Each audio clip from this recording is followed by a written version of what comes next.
നമുക്കാണെങ്കിൽ ആകാശത്തൊക്കെ പോവാം, സ്പേസിലൊക്കെ പോവാം. നമുക്കാണെങ്കിൽ ഭൂമിയൊക്കെ സൂപ്പർ സ്ട്രെങ്ത് വെച്ച് ഇടിച്ചിടാം. അപ്പൊ അങ്ങനത്തെ കാര്യങ്ങളൊക്കെ നിങ്ങൾ വിചാരിച്ചിട്ടുണ്ടാവും. പക്ഷേ അതുകൊണ്ട് കുറച്ച് പ്രശ്നങ്ങളുണ്ട്. കാരണം അതുകൊണ്ടുണ്ടാകുന്ന പ്രശ്നങ്ങളും വലിയ ദുരിതമാണ്. പ്രശ്നങ്ങൾ എന്തൊക്കെയാണെന്ന് നമുക്ക് അറിയാം കൂട്ടുകാരെ. എല്ലാവർക്കും എൻ്റെ വീഡിയോയിലേക്ക് സ്വാഗതം. ആദ്യം തന്നെ നമ്മൾ പറയാൻ പോകുന്ന സൂപ്പർ സ്ട്രെങ്തിനെ കുറിച്ചാണ്.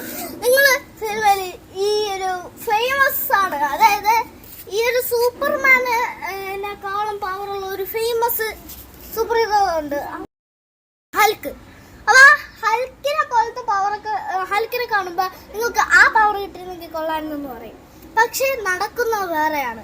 നിങ്ങൾക്കിപ്പോ ഒരു ചെടിയിൽ നിന്ന് ധാന്യം എടുക്കാം, അത് സോഫ്റ്റ് ആയിട്ട് ചെയ്യാൻ പാടുള്ളൂ.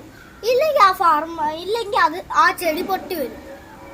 അപ്പൊ നിങ്ങൾ സോഫ്റ്റ് ആയിട്ട് ചെയ്യാൻ, സാധാരണ രീതിയിൽ ചെയ്യുന്ന പോലെ സോഫ്റ്റ് ആയിട്ട് ചെയ്യാൻ വേണ്ടി നോക്കുമ്പോഴത്തേക്കും പൊട്ടിപ്പോകും സൂപ്പർ സ്ട്രെങ്ത് ഉണ്ടെങ്കിൽ. മാത്രമല്ല, ഈ വീഡിയോ കാണാൻ ഉപയോഗിക്കുന്ന മൊബൈൽ ഫോൺ അത് മൃദുവായിട്ട് പിടിച്ചില്ല എങ്കിൽ അത് തവിട് പൊടിയായി പോകും. അപ്പൊ ഷേക്ക് ഹാൻഡ് കൊടുക്കുമ്പോൾ ഒരാളുടെ അയാളുടെ കൈ ഒടിഞ്ഞു പോകും. പ്ലെയിൻ, അതായത് നിങ്ങൾക്കിപ്പോൾ ഓർമ്മ വരുന്നത് സൂപ്പർമാന്റെ പ്രശസ്തമായ പ്ലെയിൻ ഘടനമാണ്. അങ്ങനെ ഒരു അമാനുഷിക ശക്തി വെച്ച് ഒരു പ്ലെയിൻ, അതായത് ഒരു സൂപ്പർമാൻ അല്ലെങ്കിൽ ഹൾക്ക് ആ പ്ലെയിനെ നിർത്താൻ ശ്രമിച്ചാൽ യഥാർത്ഥത്തിൽ അതിൽ കാണിക്കുന്നത് പോലെ അല്ല നടക്കുന്നത്. സൂപ്പർമാൻ ആ മൂവിയിൽ സൂപ്പർമാൻ പറന്നു ചെന്ന് ഇങ്ങനെ പിടിച്ചിരിക്കുകയാണ്. പക്ഷെ യഥാർത്ഥത്തിൽ സംഭവിക്കുന്നത് സൂപ്പർമാൻ ഇങ്ങനെ പറന്നു വരുമ്പോൾ ആ സമയത്ത് സൂപ്പർമാന്റെ കയ്യിലെ അതിഭയങ്കരമായ ശക്തി കാരണം ആ പ്ലെയിനിൽ ഒരു ദ്വാരം വീണ് സൂപ്പർമാൻ മറുവശത്തൂടെ പോകുമ്പോൾ ആൾക്കാർ തറയിൽ വീഴുന്നു.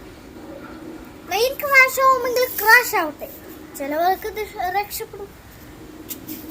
അടുത്തായിട്ട് നമ്മൾ സംസാരിക്കാൻ പോകുന്നത് സൂപ്പർ സ്പീഡ്. നിങ്ങൾ കണ്ടിട്ടുണ്ടാവും ഫ്ലാഷ് ഇങ്ങനെയൊക്കെ അതിവേഗത്തിൽ ഓടുന്നത്.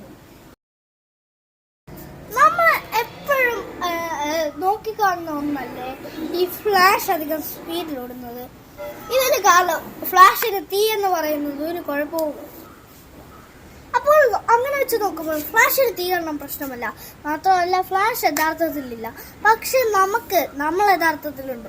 നമുക്ക് തീ ഘടനം അതിഭയങ്കരമായ കുഴപ്പങ്ങളാണ്. അപ്പോൾ അത് സ്പീഡിൽ ഓടുമ്പോൾ, അതായത് ഡിനോസറുകളെ നശിപ്പിക്കാൻ വേണ്ടി ഉൽക്ക ഭൂമിയിലേക്ക് പതിക്കാൻ വേണ്ടി നിൽക്കുമ്പോൾ ഉൽക്ക ഭൂമിയുടെ അന്തരീക്ഷത്തിൽ കടന്ന് വായുവുമായുള്ള ദക്ഷണം കാരണം ആ ആസ്ട്രോയിഡ് തീ പിടിക്കുന്നു, എന്നിട്ട് വലിയൊരു തീകോളമാകുന്നു. അപ്പോൾ അത് തന്നെയാണ് ഫ്ലാഷിന്റെ വേഗത്തിൽ പോയാൽ നിങ്ങൾക്കും സംഭവിക്കുന്നത്. മാത്രമല്ല, ഫ്ലാഷിന്റെ വേഗത്തിൽ പോകുമ്പോൾ ഇൻസ്റ്റന്റ് ആയിട്ട് നിങ്ങളുടെ ശരീരം ചമ്മന്തിയാവും. ഈ പ്രശ്നങ്ങളൊന്നുമില്ലാതെ സുരക്ഷിതമായിട്ട് ഫ്ലാഷിനെ പോലെ പോകണമെങ്കിൽ ആഴ്ചകളോളം വരെ മാസങ്ങളോളം സമയമെടുക്കും. ആ കുഴപ്പമാണ് ആക്സിലറേഷൻ, ഡീക്സലറേഷൻ. നിങ്ങൾക്ക് ചുറ്റുമുള്ളത് കാണാൻ കഴിയുകയില്ല.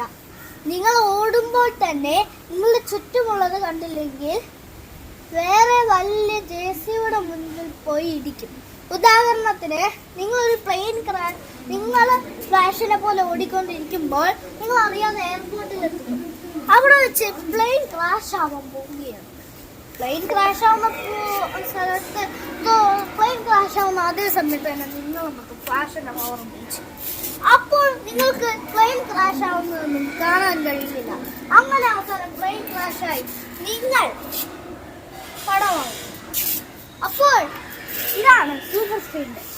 ഇനി ഇൻവിസിബിലിറ്റി എന്ന് പറയുന്നത്, അതായത് ഇപ്പോൾ നമുക്ക് ഒരു കുട്ടി രാത്രിയിൽ കടന്നുറങ്ങുകയാണ്. ഇതേ സമയം അവിടേക്ക് ഒരു കിഡ്നാപ്പർ കയറും. അച്ഛനും അമ്മയും ഇല്ല, ബേബി സ്റ്റാൻഡാണ് എന്ന് വിചാരിക്കുക, ആരുമില്ലാത്തൊരു. അപ്പോൾ ആ സമയം കിഡ്നാപ്പർ കുട്ടി അറിയാൻ പോകുന്നു. അപ്പൊ കുട്ടിക്ക്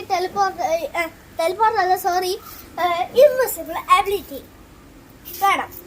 ഇൻവിസിബിൾ എബിലിറ്റി വെച്ച് ആവുമ്പോൾ നമ്മൾ മറ്റുള്ളവരുടെ മുൻപിൽ യഥാർത്ഥത്തില് ആ ഇൻവിസിബിൾ ആവുന്നില്ല.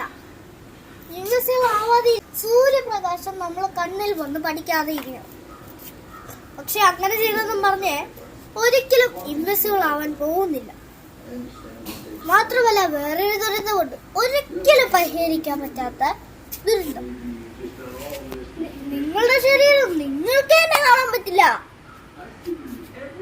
അപ്പോൾ ഇതാണ് ഇൻവിസിബിലിറ്റിയുടെ ഗുണം.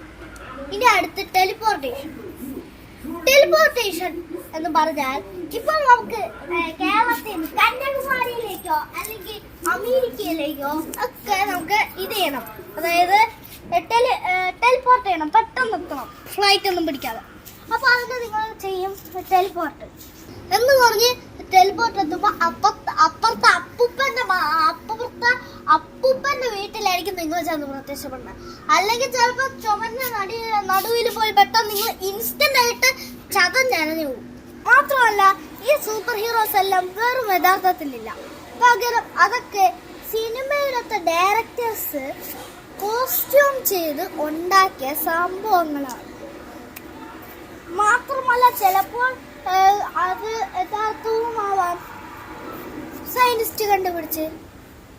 അപ്പോൾ ഇതൊക്കെയാണ് കുഴപ്പങ്ങൾ ഉണ്ടാക്കുന്ന സൂപ്പർ പവേഴ്സ്. നിങ്ങൾക്ക് ഏതെങ്കിലും അമാനുഷിക ശക്തി എടുക്കാനുള്ള അവസരം കിട്ടിയാൽ ഏത് ശക്തിയായിരിക്കും നിങ്ങൾ എടുക്കുന്നത്? അപ്പൊ അടുത്തൊരു വീഡിയോ ആയിട്ട് എല്ലാവർക്കും കാണുന്നവരെ ഗുഡ് ബൈ.